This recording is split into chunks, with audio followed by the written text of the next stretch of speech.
ফিলিস্তিনিদের অন্যত্র পুনর্বাসিত করার পর যুদ্ধবিধ্বস্ত গাজা উপত্যকার দখল নিতে চান যুক্তরাষ্ট্রের প্রেসিডেন্ট ডোনাল্ড ট্রাম্প। তার এ ঘোষণায় ইসরায়েল ফিলিস্তিন সংঘাত নিয়ে যুক্তরাষ্ট্রের কয়েক দশকের নীতির বিনাশ ঘটবে।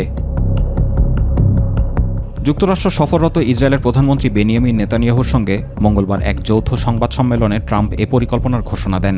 হতবাক করা এ ঘোষণায় ট্রাম্প বলেন, গাজাকে অর্থনৈতিকভাবে উন্নত করতে চান তিনি। তবে কিভাবে তিনি এ উন্নয়ন ঘটাবেন সে বিষয়ে বিস্তারিত কোনো তথ্য দেননি।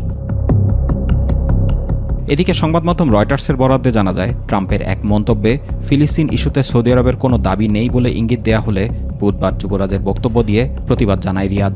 সৌদি পররাষ্ট্র মন্ত্রণালয়ের এক বিবৃতিতে যুবরাজের বক্তব্য তুলে ধরে বলা হয়, সৌদি আরব ফিলিস্তিনের নিজ ভূমি থেকে উচ্ছেদের যে কোনো প্রচেষ্টা দৃঢ়ভাবে প্রত্যাখ্যান করে।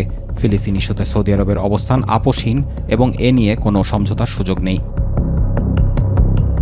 অপরদিকে যুদ্ধবিরতির পর নিজ বাসভূমিতে ফিরে এসেও যেন কমেনি গাজাবাসীর দুঃখ দুর্দশা। বাড়িঘর হারিয়ে আবাসন শূন্য অবস্থায় রয়েছেন শত শত বাসিন্দা।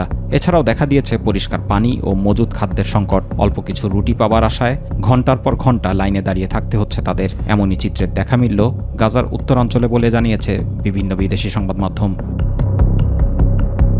জুবাইর রহমান, মাই টিভি নিউজ।